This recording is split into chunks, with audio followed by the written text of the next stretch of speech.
এই মানুষেরা কিন্তু মানসিকভাবে খুব ইন্ট্রোভার্ট হন। যাদের লেখা খুব হালকা হয়, দেখবেন খুব যেন পেন্সিলের মতো তিনি এরকম বুকে হাত দিয়ে কথা বলেন। এটা তার অত্যন্ত দৃঢ় বিশ্বাস। নমস্কার। এক अदाकार हूँ मैं एक अदाकार हूँ ना, जिन्हें पड़ती है ऐसे कितने सारी जिंदगियाँ। मेरा किरदार बदल जाता है, हालात बदल जाते हैं, চেহারা ও भी बदल जाते हैं। কিন্তু যতই আমরা নিজেদেরকে বদলাই, বিভিন্ন চরিত্রে এই সংসার নাটকে অভিনয় করার চেষ্টা করি না কেন, আলটিমেটলি কিন্তু দিনের শেষে একটু চেষ্টা করলে আসল মানুষটাকে, মুখোশের আড়ালে আসল মানুষটাকে চিনতে পারা যায়। এই আজকের বিষয় হচ্ছে খুব ছোট্ট ছোট্ট কিছু বৈশিষ্ট্য দিয়ে আপনি মানুষ চিনবেন কিভাবে। এমন বৈশিষ্ট্য যে বৈশিষ্ট্যগুলো আমরা যতই অভিনয় করার চেষ্টা করি না কেন শেষ পর্যন্ত লুকোতে পারবো না।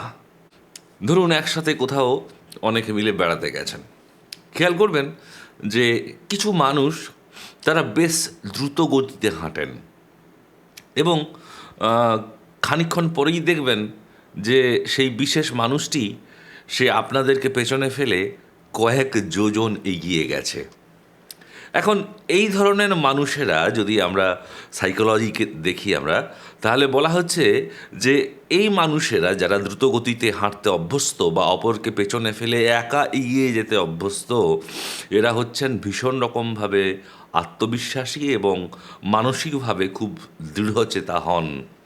এরা শারীরিক গঠন যাই হোক না কেন, মনের জোরে এরা অনেক যুদ্ধ জয় করে ফেলতে পারেন।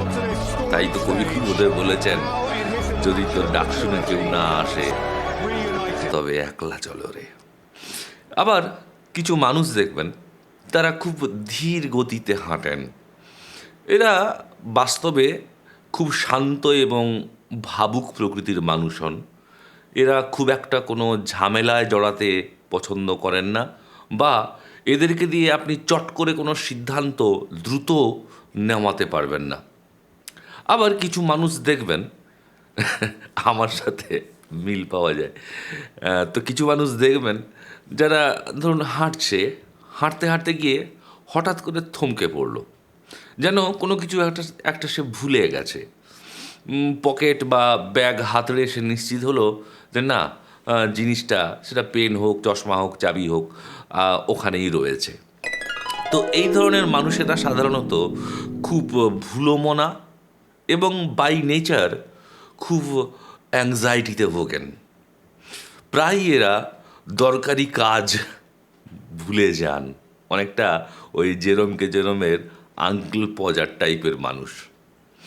মানুষ চেনার একটা খুব ভালো উপায় হচ্ছে গ্রাফোলজি বা হাতের লেখা। এমনকি আজকালকার দিনে অপরাধ বিজ্ঞানের ক্ষেত্রেও এই গ্রাফোলজি যারা বিশ্লেষণ করেন, অর্থাৎ গ্রাফোলজিস্ট, তাদের খুব চাহিদা রয়েছে। जोर जोर से बोल के लोगों को स्कीमें बता दे। যখন হাতের লেখা দেখবেন তারা খুব ছোট ছোট হরফে অক্ষরগুলো লেখেন। তো এই মানুষেরা কিন্তু মানসিকভাবে খুব ইন্ট্রোভার্ট হন। তারা খুব সহজে লোকের সাথে মিশতে পারেন না। আবার কিছু মানুষের হাতের লেখায় দেখবেন যে এদের লেখায় স্পেস খুব কম। ধরে নেওয়া হয় যে এই ধরনের মানুষেরা কিন্তু খুব একটা সচেতন নন এবং তারা পরিকল্পনা ছাড়াই কাজে নেমে পড়েন এবং আশানুরূপ ফল এদেরকে দিয়ে আপনি পাবেন না। আবার যাদের লেখাটা খুব গোছানো, খুব সুন্দরভাবে স্পেস দেওয়া রয়েছে, ঠিকভাবে শুরু হয়েছে এবং ঠিক জায়গায় শেষ হচ্ছে, এই ধরনের মানুষেরা খুব গোছানো প্রবৃত্তির মানুষ হন। এরা নিজেদের যে সীমাবদ্ধতা সম্পর্কে এরা সচেতন এবং এরা যত্ন করে এরা কাজ করেন এবং এদের গ্রহণযোগ্যতা রয়েছে। আবার এটা আমি নিজেও দেখেছি যে কিছু মানুষ দেখবেন এত জোরে তারা হাতের লেখা লিখছেন খাতাতে যে পরের পাতাতে পর্যন্ত তার ছাপ চলে যায়। এটা আসলে সাইকোলজিস্টদের মতে মানসিক অবসাদ অথবা মানসিক জেদের বহিঃপ্রকাশ। এরা কোনো বিষয়ে যদি একবার প্রতিজ্ঞা করেন তাহলে এদেরকে সেই প্রতিজ্ঞা থেকে ডেভিয়েট করা কিন্তু ভীষণ মুশকিল, এবং কিছুটা জেদি বা একগুঁয়ে ধরনেরও হন। এদেরকে বোঝাতে যাওয়া আর হাতিকে অন্তর্বাস পরানো দুটোই বোধহয় একই ধরনের জিনিস। কোন লেখার সময় দেখবেন অনেকের লেখা ডান দিকে হেলে থাকে। গ্রাফোলজি বলছে যাদের লেখাটা ডান দিকে হেলে থাকে তারা আবেগপ্রবণ বা বন্ধু ভাবাপন্ন হন।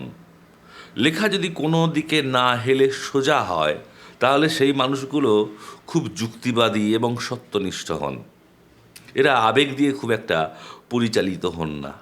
আর যদি বাম দিকে লেখা হেলে থাকে এই মানুষগুলো, জানি না এমন কেউ আছেন কি না, এরা সাধারণত আত্মকেন্দ্রিক হয়ে থাকেন, অন্যদের সাথে খুব একটা মিশতে পারেন না, সামাজিক গ্রহণযোগ্যতা তৈরি করতে পারেন না।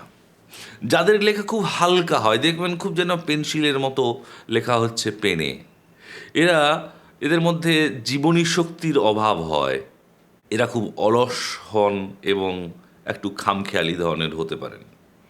যাদের লেখার গতি খুব বেশি, খুব দ্রুত লিখতে পারে, তারা কিন্তু খুব দ্রুত চিন্তা করতেও পারেন।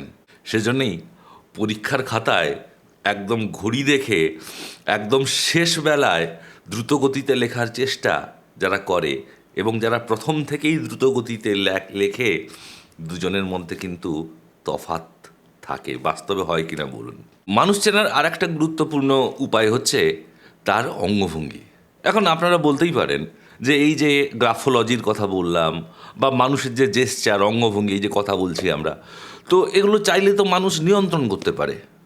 আগে না, মানুষ চাইলে খুব অল্প সময়ের জন্যে সে তার হাত দুটোকে এরকম ক্ল্যাস্প করে জড়ো করে সে বসতে পারে মেশিনের মতো, কিন্তু মানুষ বেশিক্ষণ তার যে নর্মাল স্টাইল, তার যে অঙ্গভঙ্গি, জেস্চার, হাতের লেখা যেটা স্বাভাবিক তার ক্ষেত্রে, সেগুলোকে সে নিয়ন্ত্রণ করতে পারে না।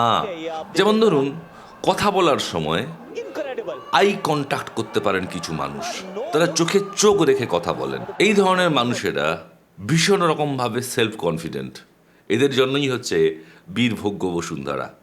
আবার অনেকে যখন কথা বলেন তারা চোখ নামিয়ে কথা বলেন, আই কন্ট্যাক্ট করতে ভয় পান। এদের অর্থ হচ্ছে যে এদের সেলফ কনফিডেন্সের অভাব রয়েছে এবং ব্যক্তিত্বও খুব জোরালো নয়। তাই যে কোনো ইন্টারভিউতে বন্ধুরা এই আই কন্ট্যাক্ট ব্যাপারটা ভীষণ জরুরি। আপনার সাথে কারুর দেখা হলো, কোনো বন্ধু বা সদ্য পরিচিত কোনো মানুষ, আপনারা হ্যান্ডশেক করলেন, খেয়াল করে দেখবেন যখন হ্যান্ডশেক করা হয় কোনো মানুষ আপনার হাতে স্বাভাবিকের থেকে বেশি জোরে চাপ দিচ্ছেন।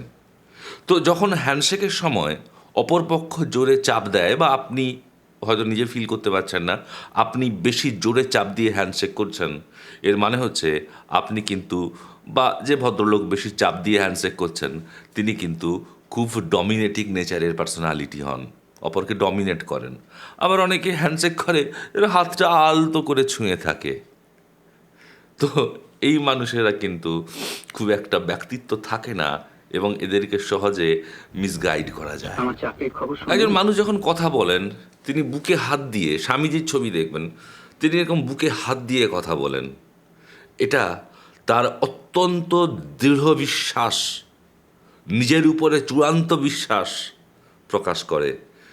স্বামীজির ছবিতে, সব ছবিতেই দেখবেন এরকম বুকের উপরে আড়াআড়ি হাত রয়েছে। তাই স্বামীজি অক্লেশে বলতে পারেন, আমি গন্ডুসে, আমি এক চুমুকে সমুদ্র পান করতে পারি। এই ধরনের মানুষেরা প্রণম্য হন। আরও দেখবেন যে মানুষেরা সামনের দিকে ঝুঁকে বসতে ভালোবাসেন এরা খুব কৌতূহলী চরিত্রের মানুষ হন, এরা অজানাকে জানতে পছন্দ করেন। আবার কিছু মানুষ তারা দুই পা জোড়া করে বসেন, সাইকোলজি বলে এরা ভীষণ পারফেকশনিস্ট হন, এরা খুব আন্তরিক বা দয়ালু হন। কথা বলার সময় খুব কমন ব্যাপার, অনেকেই দেখবেন এরকম পেছনে হেলান দিয়ে বসে আছেন।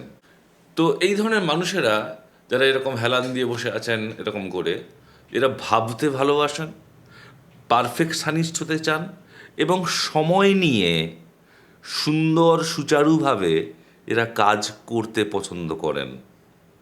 এরা অনেক সময়ই আবেগের বশে জীবনের সিদ্ধান্ত নেন। खैर, क्या तुमने कभी कुर्सी खरीदी? অনেক সময় দেখবেন যে আপনার সাথে যিনি কথা বলছেন তিনি হাঁটুর উপরে হাত রেখে বসে আছেন। এই মানুষেরা কিন্তু খুব সাহসী এবং নিজের মত প্রকাশ করতে এরা ভয় পান না এবং প্রতিকূল পরিস্থিতিতেও নিজেদের আইডিওলজিতে স্টিক করে থাকেন। অনেকে আবার যখন কথা বলেন দুই পা ক্রস করে বসে থাকেন।